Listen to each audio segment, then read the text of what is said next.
Muy buenos días. Vamos a dar inicio al estado del arte. El tema que nos convoca hoy es alteraciones cardiovasculares en el embarazo. Nos lo va a presentar la doctora Valentina Rodas Restrepo, residente de Medicina Interna y Geriatría, y va a tener el acompañamiento de una invitada muy especial, la doctora Andrea España. Es un tema muy importante para los internistas. Bienvenida, doctora Valentina. Muchas gracias. Muchas gracias, doctora. Buenos días para todos. Bueno, entonces, como la doctora lo dijo, hoy vamos a comenzar hablando de las alteraciones cardiovasculares en el embarazo. Y pues para esto es como el derrotero que les propongo hoy, que vamos a comenzar hablando de la importancia del equipo cardiobstétrico, de ver cuáles son esos principales cambios que se dan con el embarazo a nivel cardiovascular, cómo como internistas deberíamos hacer la evaluación del riesgo cuando nos lleguen estos pacientes gestantes con alteraciones cardiovasculares, pues más desde el cuadro no agudo, cuál debería ser como el seguimiento en cuanto al tipo de parto, el seguimiento posparto, y después vamos a ver esas principales alteraciones tanto a nivel congénito o de alteraciones adquiridas que pueden presentar las gestantes durante el embarazo, y cuál es la importancia para nosotros desde nuestro punto de vista de medicina interna que se correlacionan estos desenlaces obstétricos adversos con el riesgo cardiovascular para la mujer. Entonces, la morbilidad y la mortalidad materna se han ido en aumento durante las últimas décadas y la principal causa es la enfermedad cardiovascular. Hay varias explicaciones para estas tendencias y vienen a ser que ahora las mujeres pues tienen gestaciones a mayor edad y a la vez pues cuando se embarazan tienen también mayores factores de riesgo cardiovascular o que las pacientes pueden tener pues enfermedades cardíacas complejas al momento del primer parto. En respuesta a todo esto, han surgido entonces respuestas a estas demandas y a estas complejidades cada vez mayores de las pacientes, es que han surgido los equipos de atención cardiobstétrica. Entonces, como vemos en la gráfica, se necesita cada vez más que trabajemos en equipo para lograr que nuestras pacientes pues tengan menor tasa de complicaciones y que puedan tener un embarazo exitoso y a la vez pues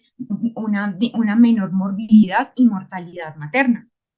Entonces, el equipo cardiobstétrico va a depender de las necesidades y del nivel de riesgo que nuestra paciente presente. Entonces, en esas pacientes de muy alto riesgo van a necesitar no solamente de equipos de cardiología, de ginecobstetricia, de perinatología, de medicina materno-fetal, de atención primaria, anestesiología, el grupo de enfermería, grupo de trabajo social, no que requiere que todos trabajemos de una manera coordinada. Entonces, ¿qué se busca con estos equipos de cardiobstetricia? Y es abordar a la mujer desde antes del embarazo, durante la gestación, el trabajo de parto, el posparto, el cuarto trimestre, que es el que se denomina después de esas primeras 12 semanas posparto, y el seguimiento a largo plazo. Entonces, ¿qué buscamos desde la preconcepción? Y es hacer esa consejería principalmente en esas mujeres con cardiopatías congénitas respecto a si vamos el aval o no de que estas pacientes puedan quedar en embarazo y dependiendo de estratificar cuál sería el riesgo de complicaciones durante la gestación. Ya lo vamos a ver, pero hay múltiples escalas de riesgo, la principalmente utilizada es la de la OMS, pero también están el CAPREC y el SAHARA. Durante la gestación que miramos, que el equipo sea basado acorde a las necesidades del paciente. Como veíamos en esos pacientes de muy alto riesgo, pues va a ser todo un equipo multidisciplinario y como en mujeres de un menor riesgo, va a tener pues también controles por cardiología, pero no con tanta frecuencia como sería en estos pacientes de muy alto riesgo y pues el seguimiento siempre por obstetricia y por perinatología. ¿Qué se busca aquí? No solamente un monitoreo seriado de la paciente, sino estar vigilantes a cualquier tipo de complicación que se pudiera presentar durante el embarazo. Posteriormente, lo que se busca para el parto es que sea un parto planificado. Idealmente, pues decía que desde la semana 20 a la semana 28 se debe estar planificando cómo va a ser el parto de nuestra paciente y pues que va a tener, si es desde la parte cardiovascular, vamos a preferir sobre todo que sea un parto por vía vaginal, a menos que haya alguna indicación obstétrica para la cesárea. Posteriormente, en el seguimiento en el posparto, lo que se recomienda es que sea mínimo una vigilancia de las pacientes durante 48 horas y estar siempre atentos a la presencia de cualquier signo o síntoma que nos esté indicando una complicación cardiovascular. Posteriormente, durante el cuarto trimestre es cuando no solamente vamos a estar pendientes de que no haya complicaciones, de un seguimiento adecuado de la presión arterial, por ejemplo, sino que es cuando se le va a recomendar a la paciente también cuáles van a ser esos métodos anticonceptivos más adecuados para ellas. Y posteriormente nos dicen seguimiento a largo plazo, cuál va a ser ese riesgo cardiovascular aumentado que presente nuestra paciente después de haber tenido alguna de estas alteraciones cardiovasculares. Entonces, cuando hablamos de cuál debe ser la estratificación del riesgo de nuestras pacientes, es importante que debamos tener presentes cuáles son esos cambios hemodinámicos que pueden ser, que se asocian con el embarazo y que pueden ser mal tolerados para las mujeres con una enfermedad cardiovascular que posteriormente nos va a llevar a un incremento del riesgo cardiovascular. Entonces, como vemos, el embarazo impone una sobrecarga que va a ser significativa, pero a la vez va a ser dinámica y progresiva a todo el sistema cardiovascular y va a llevar que haya un aumento del gasto cardíaco, un aumento de las demandas metabólicas, tanto para sostener al feto como a la placenta. Entonces, como vemos, el gasto cardíaco incrementa, dice que puede incrementar casi en un 50%, hay un aumento del volumen sistólico, un aumento de la frecuencia cardíaca y a la vez pues hay una disminución de la hemoglobina y de la resistencia vascular sistémica. Es importante anotar pues que ese aumento de la frecuencia cardíaca es un mecanismo que predomina más durante el segundo y el tercer trimestre y pues que lo debemos tener muy presentes al momento que le estemos haciendo el seguimiento, por ejemplo, a pacientes con arritmias y estableciendo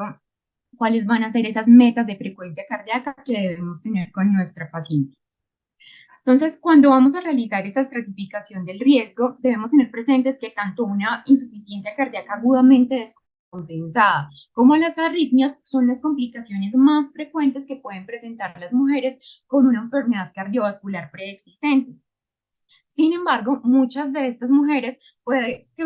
vinieran desde antes con el diagnóstico de la enfermedad, pero hay otras que los síntomas puede que hubieran sido menores desde antes del embarazo, se hubieran exacerbado durante la gestación y pues apenas el diagnóstico se hubiera hecho durante la gestación. Entonces, en estos pacientes el riesgo de complicaciones para enfermedades cardiovasculares puede ser variable. Y es por eso que hay varias estrategias para que estratifiquemos cuál es el riesgo de nuestras pacientes y que con base en eso, pues planifiquemos cómo va a ser el plan de atención y cuidado en ellas. Entonces, una de las herramientas que tenemos son los modelos CAPREC, que es el modelo de predicción del riesgo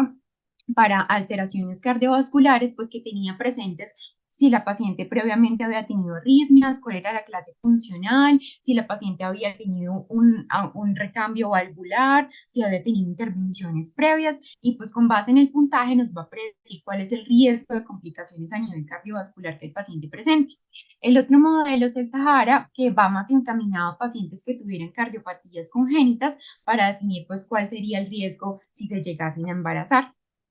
Sin embargo, el modelo más utilizado y el recomendado es el modelo de la OMS. Entonces, con base en este nos va a decir si son uno, dos, tres o cuatro y pues el uno son aquellas pacientes que no tienen mayor riesgo comparada con la población general. Entonces, son esas pacientes que hubieran tenido, por ejemplo, alteraciones a nivel estructural que ya hubiesen sido corregidas, como un pequeño prolapso de la válvula mitral, comunicación interauricular o interventricular. El nivel de riesgo 2 es que tienen un pequeño aumento de la morbilidad y la mortalidad materna comparada con aquellos pacientes pues sin enfermedades cardiovasculares. Aquí se incluyen pacientes con una tetralogía de Fallot corregida, la mayoría de las arritmias, y se dice pues que el riesgo en estas pacientes va del 5.7 al 10.5%. Del 2 al 3 son aquellas que tienen aún mayor riesgo de embarazarse y de tener más complicaciones versus las pacientes pues sin antecedente de enfermedad cardiovascular, como aquellas pacientes con antecedente de trasplante cardíaco, que hubieran tenido otro tipo de valvulopatía nativa, una válvula aórtica bicúspide sin dilatación aórtica. Y ya en los niveles 3 es que hay un riesgo significativo tanto para la morbilidad como para la mortalidad materna en caso de que estas pacientes se embarazan con un riesgo que va del 19 al 27%, y son aquellas pacientes que tienen válvulas mecánicas, que hubieran tenido una cardiopatía cianosante, que hubieran tenido una hipertensión pulmonar moderada. Y el nivel 4, que es cuando ya se contraindica la gestación porque el riesgo es tan alto que incluso pues, puede llegar a ser del 100%, son aquellas pacientes con una hipertensión pulmonar severa, que tuvieran dilatación severa auricular o una disfunción severa con PEVIs menores del 30% o pacientes con MIJA 4. Entonces, como vemos, dependiendo de la alteración que la paciente presenta, nos vamos a enfocar en cuál es el nivel de riesgo. Y con base en ese nivel de riesgo, pues esta es la recomendación que nos hace la OMS de cuál debe ser el equipo cardiobstétrico para ellas. Entonces, las de nivel 1, que son las de menos riesgo, encabezado por el obstetra, por el equipo de atención primaria y el seguimiento por la consulta de cardiología. Ya a nivel 2 aumenta con perinatología y el nivel 3 y 4 pues todo el equipo multidisciplinario que veíamos inicialmente. La idea es que el equipo trabaje, como se dice, de la mano, con reuniones periódicas y siempre pues con decisiones compartidas, buscando tanto el bienestar materno como el bienestar fetal. Uno de los puntos importantes a tener presentes en este tipo de pacientes es cuál va a ser, aparte de, ya sabemos si nuestra paciente pues es de alto, bajo o mediano riesgo, pero también que debemos empezar a planificar el parto después de la semana 20 de gestación. Entonces, lo que se tiene presente es que en aquellos pacientes que tienen ausencia del inicio espontáneo del trabajo de parto, se debería hacer una inducción programada a las 39 semanas, siempre y cuando esté con una patología estable. Y si estuviera pues con un cuadro inestable, con una falla cardíaca agudamente descompensada, pues se indicaría un parto más temprano, dependiendo pues de las condiciones de la paciente. Y ahí es donde debemos recordar y que debemos tener muy presentes cómo va a ser esa planificación del parto, porque también hay cambios a nivel cardiovascular durante el trabajo de parto. Entonces, hay muchas variables que pueden influir y hacer que no solamente haya complicaciones durante el trabajo de parto, sino que los medicamentos que utilicemos durante el trabajo de parto también puedan generar mayor alteración a nivel cardiovascular. Entonces, en la imagen vemos cómo puede haber como múltiples situaciones que pueden venir derivadas de la misma paciente, de la enfermedad y del embarazo, que nos lleven a probables complicaciones a nivel cardiovascular. Entonces, como en la paciente puede haber una alteración pues, del volumen intravascular, alteraciones de la presión arterial, pues tener una presión más alta durante el trabajo de parto, alteraciones a nivel de la frecuencia cardíaca, pero también depende del tipo de parto y también del momento cuando la paciente está pujando que nos lleven a esas alteraciones cardiovasculares. También las complicaciones van a depender pues, del tipo de enfermedad y la gravedad de lesión que la paciente tiene, pero también hay características durante el embarazo que nos van a llevar a probables más complicaciones, como la edad gestacional, un mayor o un menor tamaño del feto, el tipo de anestesia utilizada durante el trabajo de parto y a la vez, pues si la paciente o no ha tenido una pérdida de sangre significativa durante el trabajo de parto. Y es ahí donde también se deben tener presentes esos medicamentos que se utilizan durante el trabajo de parto, que vendrían a estar contraindicados o a tener unas precauciones especiales para estas pacientes con enfermedad cardiovascular. Entonces, por ejemplo, la oxitocina, pues nos podría llevar a que la paciente presente una hipotensión, sobre todo pues a expensas de la disminución de la resistencia vascular sistémica, y lo que nos lleve es que cuando se dan bolos grandes de oxitocina, pues puede generar esa caída repentina de la poscarga. Y para evitar esto, lo que se busca es que si se va, pues durante la administración de la oxitocina, se eviten los bolos y se lleve solamente a la infusión continua. Y cómo tener presentes que otros medicamentos como la terbutalina o el metergin, pues está contraindicada la primera y con la segunda deberíamos tener precauciones especiales por la vasoconstricción y la hipertensión que pueden generar este tipo de medicamentos. Cuando nos preguntamos entonces cuál debe ser el tipo de parto que le podríamos recomendar a nuestra paciente, si es un parto por vía vaginal o por cesárea, pues ¿qué nos recomiendan? Que a menos que haya una indicación obstétrica, vamos a preferir el parto vaginal, dado que con la analgesia adecuada se asocia a que va a tener menor tasa de complicaciones y es el método preferido. que nos lleva también a una menor estancia hospitalaria, a un menor riesgo de muerte súbita, menor riesgo de infecciones periparto y de hemorragia. Sin embargo, debemos tener presentes que en esas pacientes que son de muy alto riesgo, y en estas determinadas situaciones, pues está indicado, se va a preferir el parto por cesárea, como aquellas pacientes que tienen síndrome de Marfan con una aorta dilatada mayor de 45 milímetros, aquellas pacientes que tuvieran un antecedente de disección aórtica aguda o crónica, pacientes que vinieran anticoaguladas con antagonistas de la vitamina K, dado pues que va a haber un mayor riesgo de hemorragia intracraneal en el momento del parto vaginal, o pacientes que tuvieran una hipertensión pulmonar grave con una insuficiencia cardíaca agudamente descompensada, o aquellos pacientes con estenosis aórtica y mitral grave, que se recomienda ahí que sea todo un equipo especialista en estas pacientes de un mayor riesgo, y que de hecho el momento del anestesiólogo se recomendaba que fuera un anestesiólogo especialista en el sistema cardiovascular, dado que estas pacientes tienen un muy alto riesgo de complicaciones y mortalidad. Después del parto, entonces, ¿qué debemos tener presentes para todas las pacientes con alteraciones cardiovasculares, ya fueran crónicas o agudas? Y es que hay muchas complicaciones que se puedan presentar incluso después del momento del parto. De hecho, la principal, como ya lo vamos a ver, es la pericardiomiopatía periparto, pero puede presentarse otras como embolia pulmonar, disección aórtica. De ahí que sea muy importante que no solamente nosotros tengamos presentes esos signos de bandera roja, sino que desde el primer momento les estemos haciendo la educación a las pacientes sobre esos probables signos que nos están indicando alguna complicación, como la disnea, ortopnea, la tos, el edema, el dolor torácico, que presente cefalea intensa, cambios visuales, taquicardia o alteraciones en la tensión arterial.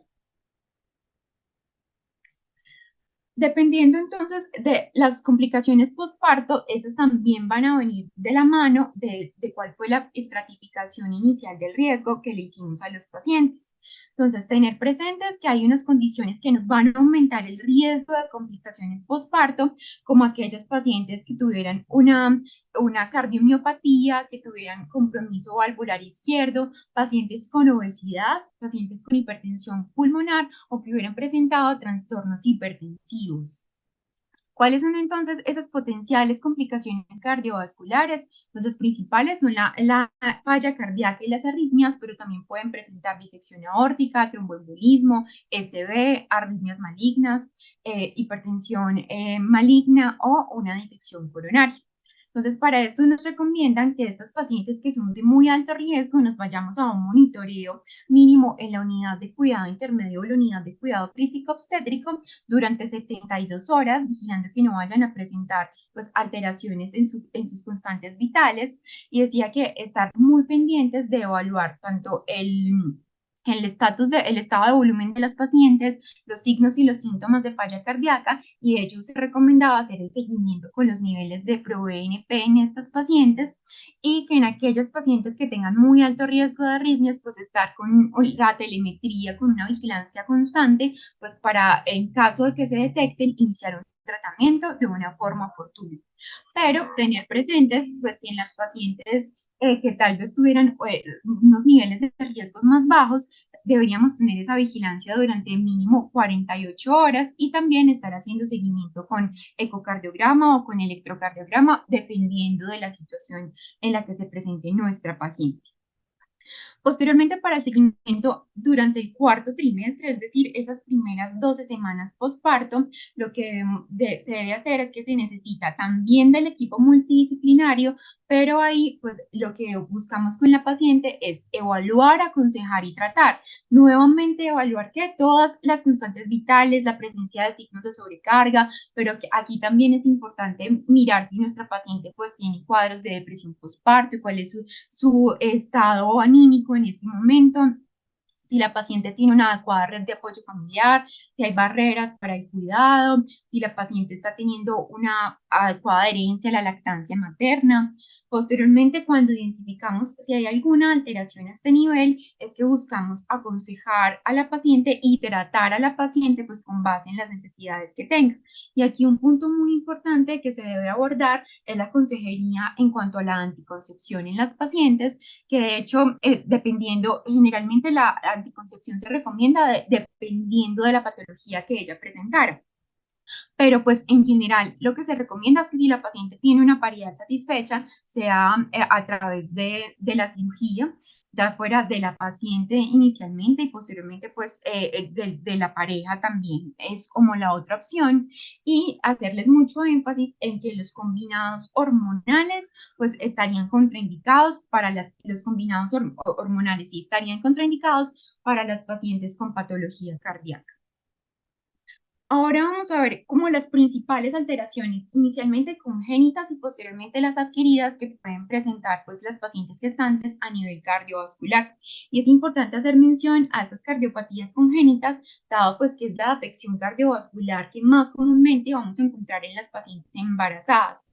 Aquí nuevamente nos hacen muchísimo énfasis en que debemos estratificar el riesgo de nuestra paciente con base a la clasificación inicial que veíamos de la OMS. Entonces, lo primero, pues lo que nos mostraba en la gráfica es que en todas las pacientes con esa antecedente de alteraciones cardíacas congénitas, deberíamos ver cuál es como su nivel,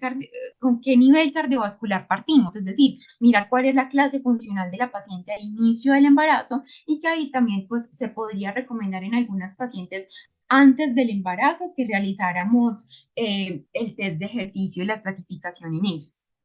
Posteriormente, pues dependiendo también del nivel de riesgo, se define si va a ser el seguimiento solo por obstetricia, cardiología, pues el equipo básico, o si nuestra paciente ya con esas cardiopatías congénitas con una clasificación 3 o 4 de la OMS va a requerir pues referencia a centros terciarios o cuaternarios de cuidado obstétrico. Acá lo que también nos querían mostrar es cómo iba a ser ese seguimiento durante el embarazo, y es que se recomendaba un ecocardiograma fetal independientemente del nivel de riesgo de la madre en estas pacientes con alteraciones cardíacas congénitas, y pues que cuando miramos cada cuánto se le va a solicitar el ecocardiograma a las pacientes, esto también depende del nivel de riesgo. Entonces, por ejemplo, en los tipo 1 podemos partir con el último ecocardiograma que la paciente tenía, sin que sea estrictamente necesario realizar ecocardiogramas durante el seguimiento de la gestación. En la clasificación 2 y 3 de la OMS, pues se le debe repetir a la madre el ecocardiograma en la semana 28 o a la semana 32, y en aquellos pacientes pues que son de tan muy alto riesgo, se les debe estar repitiendo incluso cada 4 a 8 semanas. Y tener presentes pues que siempre en cada control y en cada evaluación debemos estar evaluando probables signos y síntomas de descompensación o de complicaciones, y que en estas pacientes con cardiopatía congénita, en todos deberíamos considerarles hacerle seguimiento con el ProBNP.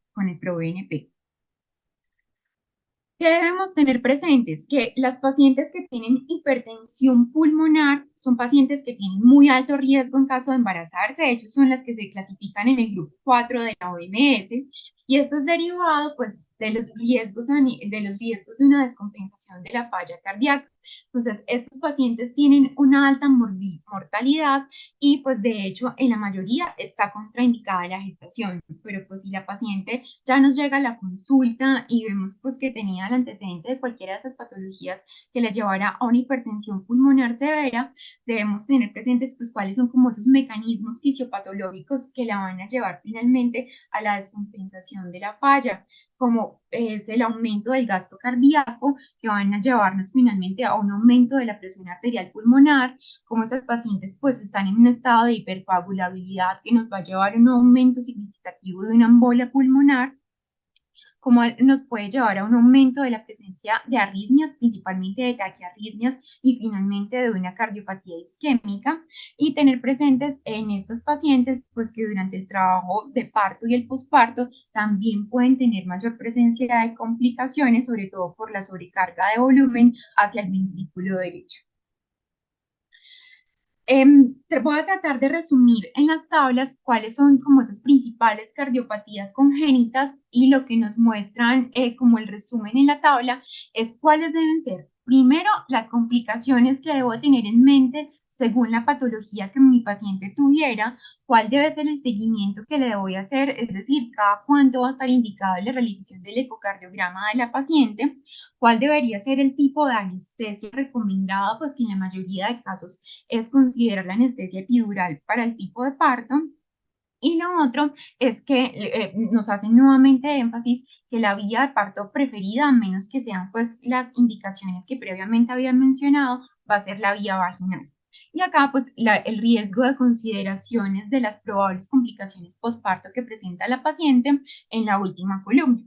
Entonces, una de las principales alteraciones a nivel congénito que pueden presentar son la presencia de los shunts, ya sea que hubieran comunicaciones intraauriculares, interventriculares o ductos arteriosos persistentes. Entonces, con base en si fue reparado o si no ha sido reparado y cuál es como la alteración a nivel de la circulación pulmonar y sistémica, es que clasificamos el riesgo en este tipo de pacientes. Entonces, en aquellas pacientes que hubieran sido llevadas a un reparo de la patología, la principal complicación en este caso para ellas va a ser la presencia de las arritmias. Y es por eso, pues, que durante el posparto debemos tener muy presentes si nuestra paciente le vamos a hacer el seguimiento con telemetría y, pues, también si ya ha sido reparado, ellos tienen una clasificación 1 de la OMS, lo que les va a dar, pues, un bajo riesgo de complicaciones.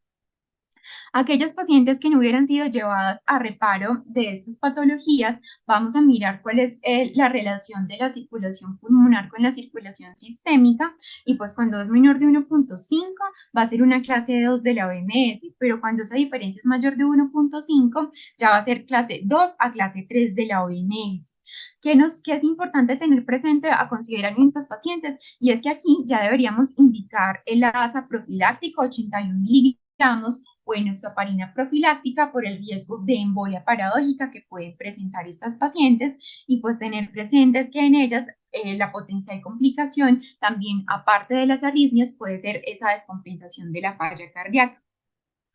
Posteriormente, cuando miramos a nivel del sistema ventricular y vemos que una de las principales características puede ser la transposición de grandes vasos, vemos que estas pacientes pues ya se van a clasificar como en el grupo 3 de la OMS y que van a tener potencialmente riesgo de arritmias en un 15%, de falla cardíaca en un 10%, que las pacientes pues tengan una declinación funcional acelerada y tener presentes entonces que en el seguimiento postparto, a estas pacientes les debemos hacer un seguimiento durante mínimo 48-72 horas y que el ecocardiograma debería repetirse durante la semana 28 a la semana 32. Y que en estas pacientes, pues también se va a preferir la vía de parto vaginal, pero que cuando las pacientes han venido con alguna descompensación durante el seguimiento del embarazo, pues que sí deberían tener un parto mínimo en un centro terciario o cuaternario.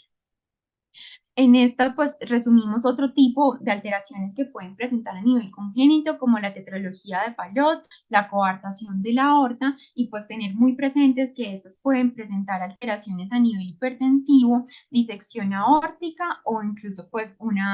llegar a la mortalidad materna. De ahí, pues, que sea importante que en este tipo de pacientes que ya clasificamos como grado 3 o 4 de la OMS, pues que sea el seguimiento no solo por el equipo multidisciplinario, sino también el seguimiento bioquímico y la telemetría continua para identificar de manera oportuna la complicación que pueda estar presentando. Otra de las cardiopatías congénitas que pueden presentar estos pacientes es la estenosis aórtica. Entonces, en la gráfica nos resumen por qué se pueden presentar tantas complicaciones a este nivel y es porque estas pacientes presentan el aumento del gasto cardíaco con un incremento de los gradientes transvalvulares y con un aumento de las presiones hacia el ventrículo izquierdo,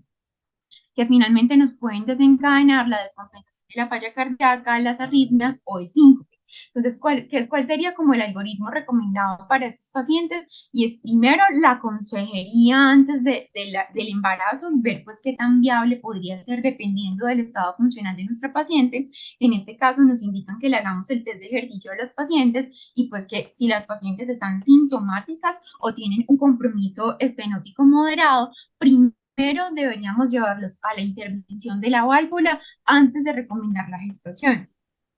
Sin embargo, si las pacientes con esta estenosis aórtica están asintomáticas, bien controladas, se les puede hacer el seguimiento por el equipo multidisciplinario a través del ecocardiograma, pues debemos tener presentes que las intervenciones en ellas van a estar basadas con base en los síntomas, ya fuera con el tratamiento con diuréticos, con beta bloqueador, en caso de que hubiera presentado descompensación, pues considerar la valvuloplastia, pero idealmente después del segundo trimestre y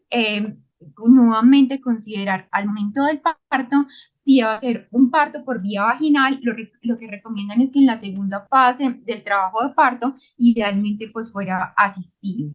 y tener muy presentes el seguimiento postparto, anticipándonos siempre. Sí, buenos días. Bueno. Y lo otro que debemos tener presentes en aquellos pacientes con estenosis mitral, que también va a haber un aumento del gasto cardíaco, también va a haber un aumento de esos gradientes transvalvulares, para aquí va a haber un aumento de la presión en la aurícula izquierda. También nos va a llevar a que nuestro paciente pueda presentar complicaciones como esa falla cardíaca descompensada, arritmias, síncope, tromboembolismo pulmonar e hipertensión pulmonar. Aquí nuevamente nos recomiendan en estos pacientes con estenosis mitral primero llevarlas a la estratificación antes del embarazo y en las pacientes que sean sintomáticas o que tengan un área de válvula mitral menor de 1,5 centímetros, primero la intervención de la válvula antes de la gestación. Sin embargo, nuevamente, si la paciente se embarazó y pues no se había llevado a la corrección de esta, tener muy presentes el seguimiento mínimo cada 4 a 8 semanas con ecocardiograma para este grupo de pacientes y que en ellas debemos buscar niveles de frecuencia cardíaca que sean inferiores a 80 latidos por minuto. Tener presentes en aquellos pacientes con signos de sobrecarga el manejo con diuréticos y la anticoagulación en pacientes con fibrilación auricular. Lo otro que deberíamos tener presentes es también el riesgo de complicaciones durante el trabajo de parto y pues posteriormente en el posparto, y por eso es que en ellas también se considera un seguimiento durante mínimo 72 horas. Estos pues son otro tipo de cardiopatías congénitas que pueden presentar como regurgitación mitral, estenosis pulmonar, regurgitación pulmonar y pues ¿cuál es la conclusión después de verlas todas? Y es tener muy presentes el riesgo de complicaciones y estar preparados para manejar esa complicación en nuestras pacientes. Y es ahí en donde pensamos, si alguna de estas pacientes con alguna valvulopatía, si nos llega a la consulta alguna de ellas que viniera anticoagulada porque tuvo algún reemplazo valvular, ¿cuál debe ser pues la conducta que debo tomar o qué voy a considerar en cuanto a esa anticoagulación? Entonces, lo primero que debemos tener presentes es que debemos mirar como el riesgo-beneficio de continuar o suspender y siempre pensando en que vamos a tener un alto riesgo de complicaciones tromboembólicas, pero que también con la anticoagulación y con la warfarina hay un alto riesgo de teratogenicidad y de pérdida fetal. Entonces ahí es donde debemos tener muy presentes esas consideraciones a nivel fetal, a nivel materno y los factores pues que puedan estar influyendo en el embarazo al momento de tomar la decisión de continuar o no, ya fuera pues con la anticoagulación o en aquellas pacientes que son de muy alto riesgo. Entonces, ¿qué podíamos ver? Que en las pacientes que venían anticoaguladas versus las que no durante el primer trimestre, pues con warfarina específicamente, pues pueden tener un mayor riesgo de teratogenicidad, de aborto espontáneo, de alteraciones neurológicas o hemorragia intracraneal para el feto y que por eso pues debemos tener muy presentes cuál debe ser ese algoritmo de tratamiento en las pacientes con reemplazos valvulares mecánicos en cuanto a qué voy a hacer con la warfarina. Entonces, lo primero y más importante es que debo evaluar cuál va a ser, si nuestra paciente es adherente, si puedo tener un seguimiento multidisciplinario para estas pacientes que venían anticoaguladas y pues inicialmente, si no se puede mantener esos niveles, ese seguimiento todo el equipo multidisciplinario, a la paciente pues se le debe aconsejar que no se embarace. Si con la paciente podemos hacer todo el seguimiento y después de evaluarla hemos dado el aval para la gestación, debemos ver cuáles son esas dosis de warfarina que previamente traía. Si la paciente traía una dosis de warfarina inferior a 5 miligramos al día, pues en ese caso se podría continuar el manejo con la warfarina o se podría durante los 3 trimestres de hecho, y o durante el primer trimestre podríamos elegir la anticoagulación con neparinas de bajo peso molecular. Pero si la dosis de nuestra paciente para tener el INR terapéutico era mayor de 5 miligramos al día, en este caso debo cambiar la warfarina, se debe suspender durante el primer trimestre y cambiarla ya fuera con heparinas de bajo peso molecular a dosis de anticoagulación con seguimiento de los niveles de 10A o con heparina no fraccionada si no puedo hacerle seguimiento con estos niveles, teniendo muy presentes que antes del parto debo hacer el switch a las pacientes que habían estado con warfarina durante el segundo y el tercer trimestre. Debo cambiar las heparinas de bajo peso molecular y antes del parto debo tener a la paciente con heparina no fraccionada, suspendiendo antes de 4 a 6 horas de comenzar la inducción del trabajo de parto esta infusión con heparina. Y en aquellas pacientes que vinieran anticoaguladas y que no se hubiera comenzado pues a hacer ese cambio hacia las heparinas antes del inicio del trabajo de parto, pues se debe considerar la reversión de la anticoagulación antes de continuar con esto. Vamos a ver entonces cuáles son los principales trastornos cardiovasculares adquiridos de las pacientes, y es que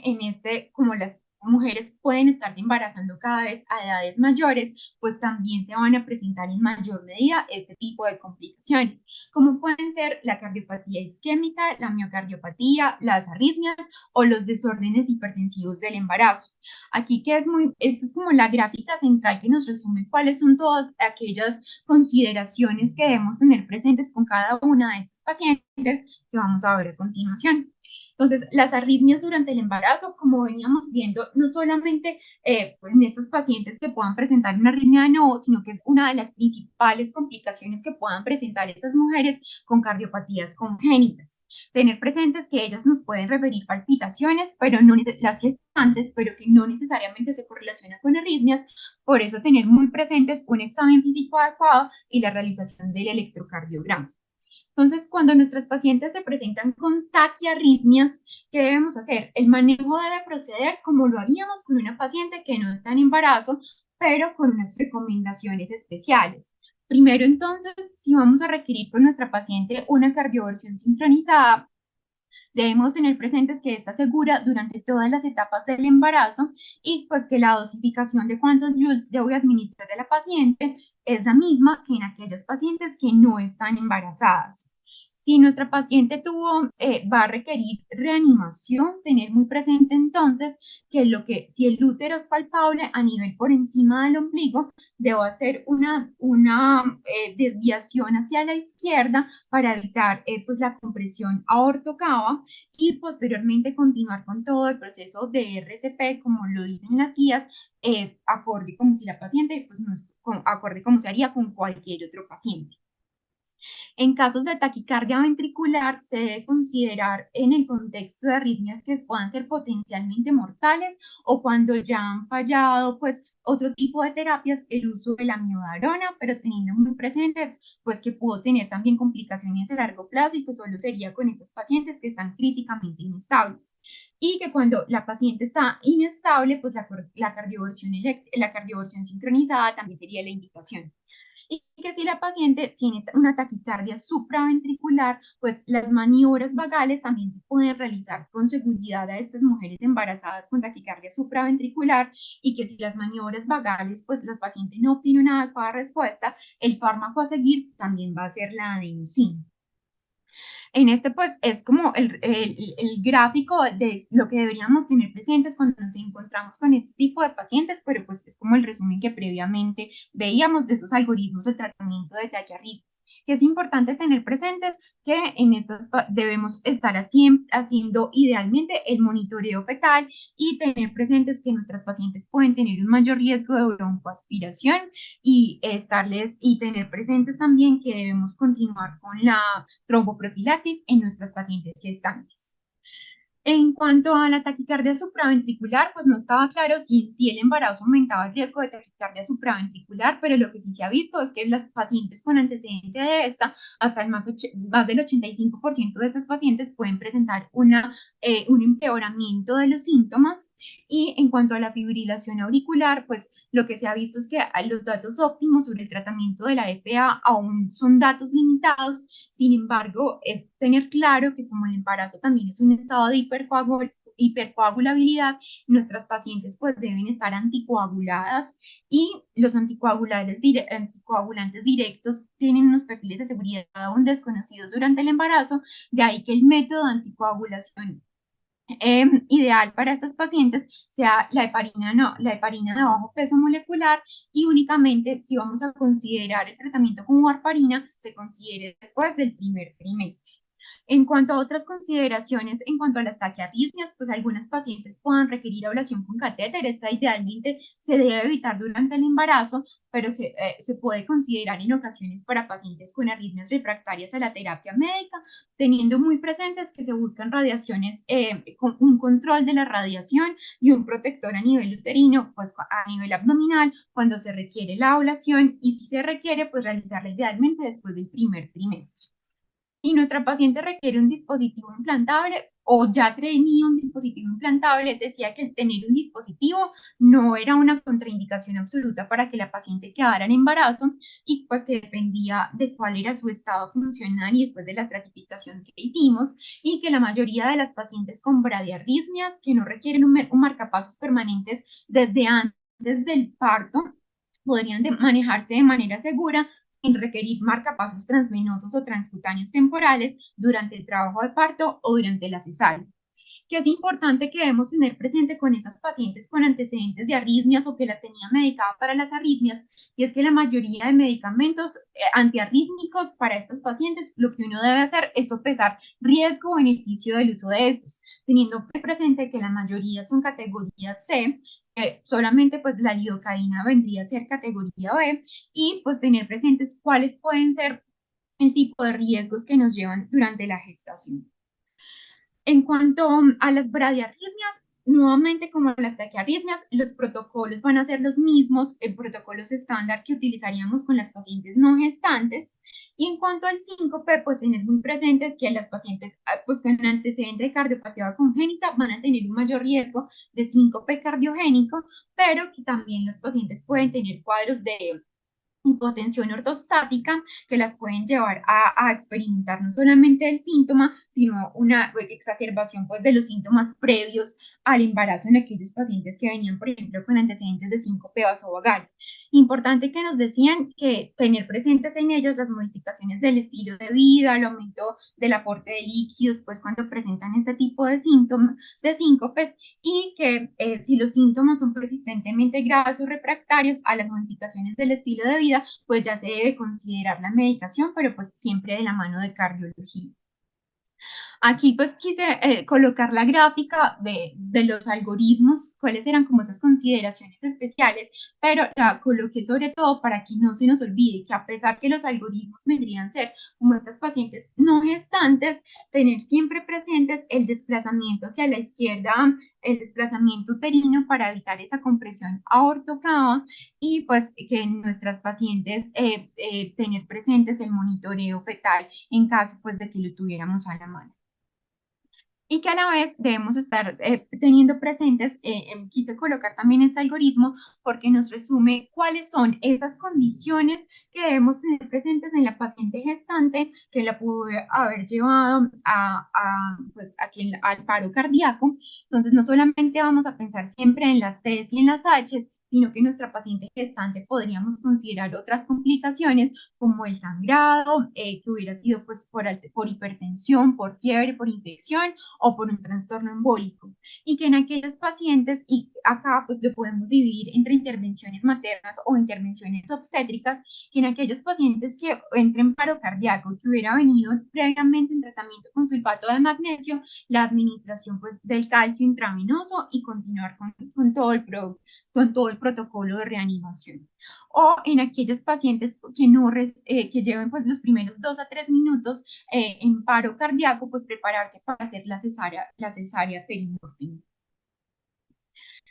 Eso en cuanto a las taquiarritmias y la reanimación. Ahora vamos a ver en cuanto a las miocardiopatías y la insuficiencia cardíaca, que también pueden ser una de las principales complicaciones que las pacientes presenten y pues que el posparto va a ser el momento de mayor riesgo para el desarrollo de estos síntomas de descompensación de la falla cardíaca en mujeres previamente con miocardiopatía. De ahí que nos recomienden hacer el seguimiento con los niveles de ProBNP y que es fundamental para nosotros, pues no solamente ir de la mano del ginecólogo, sino para nosotros como internistas, tener presentes en estas pacientes con miocardiopatías, y son los medicamentos. Y es que en aquellas pacientes que previamente vinieran en tratamiento con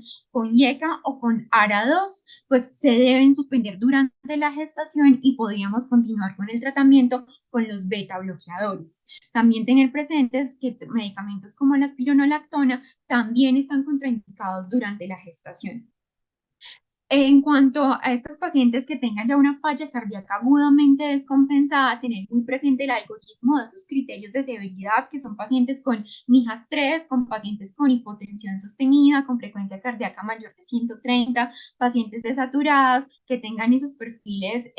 C, es decir, frías e hipoperfundidas, y que debemos tener presentes entonces cuáles son estos objetivos en cuanto al tratamiento de la falla cardíaca agudamente descompensada, que es evaluar,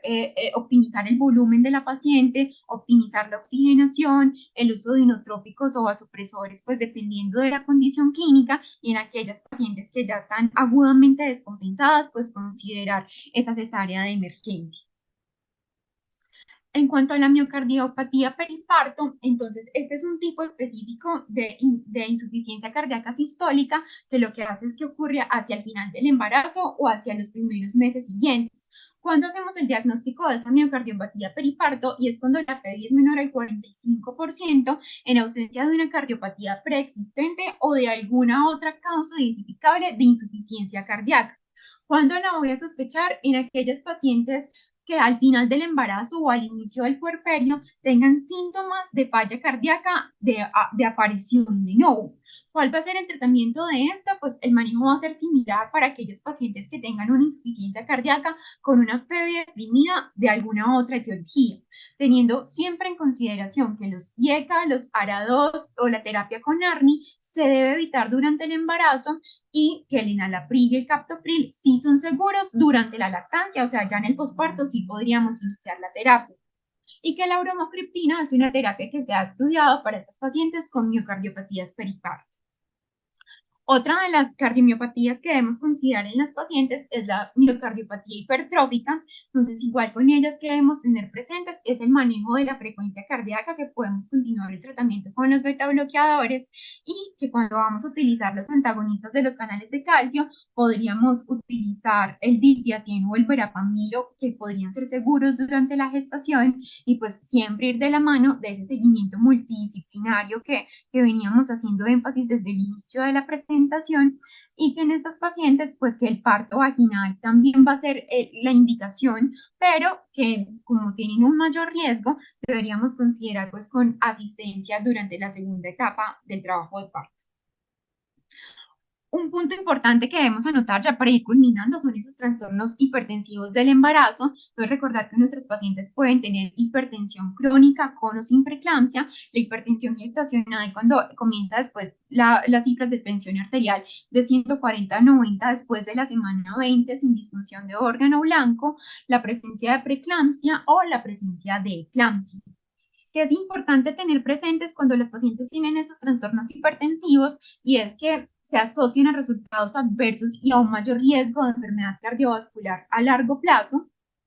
y que en los medicamentos de primera línea que debemos tener presentes en ellas, sobre todo cuando de emergencia debemos utilizar medicamentos venosos, es decir, cuando tienen las presiones por encima de 160, 110 durante más de 15 minutos, el tratamiento de primera línea vendría a ser con la betalol o con hidralazina. Sin embargo, si no tenemos a la mano la betalol o si nuestra paciente no tiene un acceso venoso, mientras tenemos el acceso venoso, el nifedipino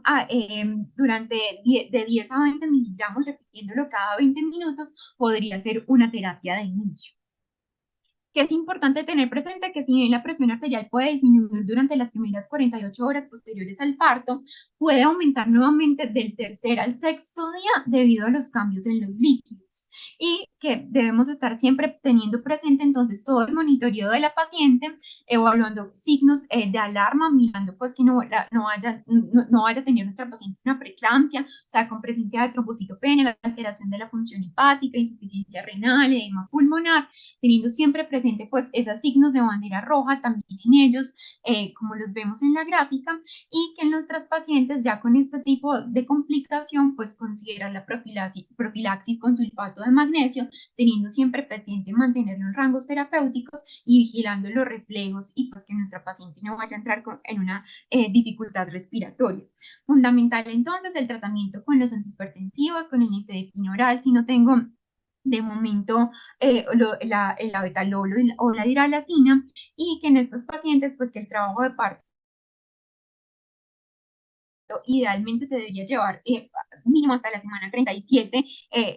pues con la vigilancia obstétrica siempre, pero que en esos pacientes con complicaciones, incluso cuando tienen esas hipertensiones severas, se podría considerar la inducción desde la semana 34. Que es importante tener presentes con estos trastornos hipertensivos del embarazo, y es que nos van a aumentar en general el riesgo de enfermedad cardiovascular. Entonces, por ejemplo, se ha visto que puede aumentar 2 veces las probabilidades de enfermedad cardiovascular, de enfermedad arterial periférica, de accidente cerebrovascular, aumentar 3 veces el riesgo de insuficiencia cardíaca en comparación con aquellas mujeres que estuvieron normotensas durante el embarazo.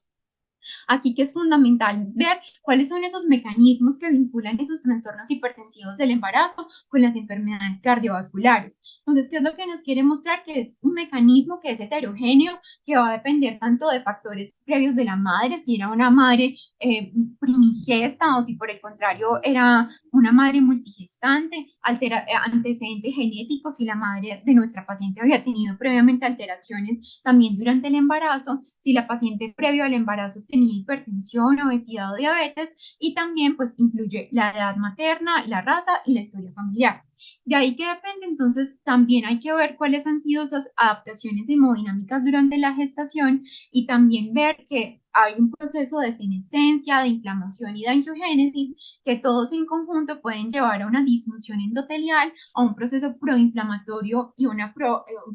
aumento de la hipercoagulabilidad, que finalmente pueden llevar con esos trastornos hipertensivos, no solamente a complicaciones a corto plazo, sino también en complicaciones a largo plazo, como a un aumento de la hipertensión arterial, tromboembolismo venoso, alteraciones a nivel renal, la presencia de SB,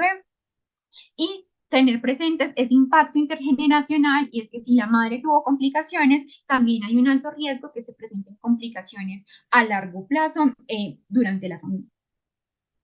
Otra de las patologías a tener presentes pues, era la cardiomiopatía isquémica. Conclusiones en general en cuanto a este, y es que los síntomas y el diagnóstico son iguales a las pacientes no embarazadas, y pues que la coronografía sigue siendo pues el estándar de oro para el tratamiento con estas pacientes que llegan pues agudamente descompensadas, y que evaluar pues siempre el riesgo de compromiso fetal, que este es proporcional, es inversamente proporcional a la edad gestacional, y que si el paciente va a ser llevada, pues finalmente estos procedimientos que requieren de radiación, ver pues la protección tanto a nivel abdominal y realizar el procedimiento a la dosis mínima de radiación posible. En cuanto a la evaluación, entonces igual electrocardiograma, ecocardiograma, niveles de troponina, evaluar entonces la terapia como la haríamos con los pacientes no embarazadas, teniendo presentes que la anticoagulación con la heparina, el uso del ASA, los beta bloqueadores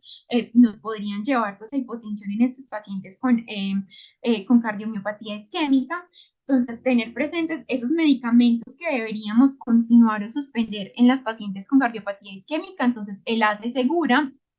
El clopidogrel deberíamos ver pues el riesgo-beneficio de continuarlo. Medicamentos pues como el tirofiban, se desconoce cuál podría ser el impacto de ahí pues que no esté recomendado, y pues que los beta bloqueadores, evaluar siempre el riesgo-beneficio, pues que, pero que el metoprolol sería el recomendado para estos pacientes gestantes. En cuanto a los bloqueadores de los canales de calcio, pues que el nifedipino seguro durante la gestación, y muy presentes en estas pacientes con antecedente de cardiopatía isquémica cuando están embarazadas, que las estatinas están contraindicadas durante la gestación, y pues que en este caso, en aquellas pacientes que requerimos ese control de lípidos, una terapia sería con los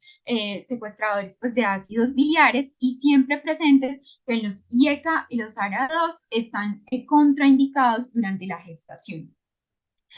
Lo otro es que estas pacientes pues pueden tener un mayor riesgo de complicaciones durante el trabajo de parto, y que cuando generalmente pues son inducciones programadas, si venía con terapia antiplaquetaria, pues se debería suspender mínimo 5 a 7 días antes la terapia con ticagrelol o con clopidogrel antes del parto, y pues que siempre tener presentes las probables complicaciones que se nos pueden presentar en ellas.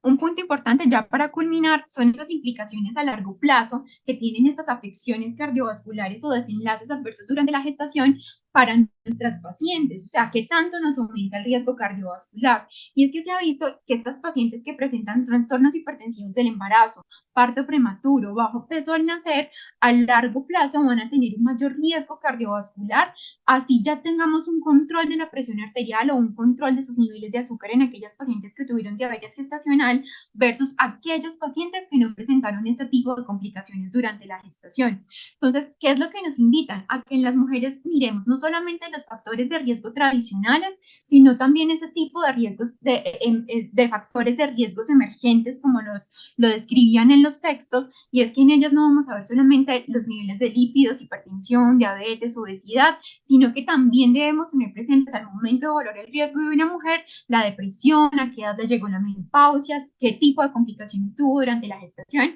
o si tuvo patologías autoinmunes. Entonces, es clave evaluar con nosotros cuando estemos en la consulta de medicina interna esas etapas claves en la historia reproductiva de la mujer, que nos van a mostrar durante todo su curso de vida cuáles pueden ser como también el aumento del riesgo de complicaciones y de desenlaces pues adversos a futuro. Entonces, por ejemplo, acá nos muestran cómo todos esos trastornos hipertensivos del embarazo nos van a llevar a un aumento del riesgo a nivel cardiovascular en la mujer. Entonces, ahí es donde nos muestran como los diferentes tipos de mecanismos maternos que podrían explicarnos cómo nos llevan a estos desenlaces adversos. Entonces, no solamente ver esos factores de riesgo cardiovascular preexistentes, sino que esto también va a estar relacionado con la inflamación sistémica, la disfunción endotelial, la disfunción microvascular que nos lleve a estos desenlaces adversos durante la gestación, y finalmente nos lleve a que haya desenlaces malos tanto para el bebé como para la madre. Entonces, como un mayor riesgo de hipertensión, de SB, de diabetes, de estenosis aórtica. Y esta es como la gráfica central en donde vemos cómo la presencia de preeclampsia, de hipertensión gestacional, nos puede llevar a un mayor riesgo de hipertensión, de enfermedad cardiovascular, de SB, de cardiopatía isquémica, de falla cardíaca y de diabetes. De ahí que sea fundamental que nosotros obtengamos siempre un historial detallado de cada una de las complicaciones que hubiese podido presentar nuestra paciente durante el embarazo, y volverlo un componente vital en nuestra evaluación del riesgo cardiovascular en cada una de las mujeres, teniendo siempre presentes también ese seguimiento durante el periodo posparto de ellas, viendo cómo aumenta el riesgo, hacer el seguimiento de los lípidos, de la presión arterial, de la hemoglobina glicosilada, del peso, del nivel de actividad física, y en aquellas de un riesgo intermedio del score del calcio. Así que es fundamental implementar como no solamente todas las estrategias de prevención, educación y detección y modificación agresiva de los factores de riesgo a largo plazo en el curso de vida de una mujer, y siempre interrogar sobre cuáles complicaciones pudo haber tenido nuestra paciente durante el embarazo que nos pudo haber llevado a un mayor nivel de riesgo. Entonces, para concluir, es fundamental que trabajemos de la mano con todo el equipo multidisciplinario, que tengamos presentes cuáles son los niveles de riesgo de nuestra paciente y siempre pues estar preparados para cada una de esas complicaciones. Y fundamental para nosotros y como mensaje principal que debemos tener después de conocer cada una de estas alteraciones, y es que siempre debemos obtener un historial reproductivo integral de nuestra paciente para identificar esas banderas rojas que tal vez no se identifican en la evaluación de los factores de riesgo tradicionalmente en las mujeres. Muchas gracias.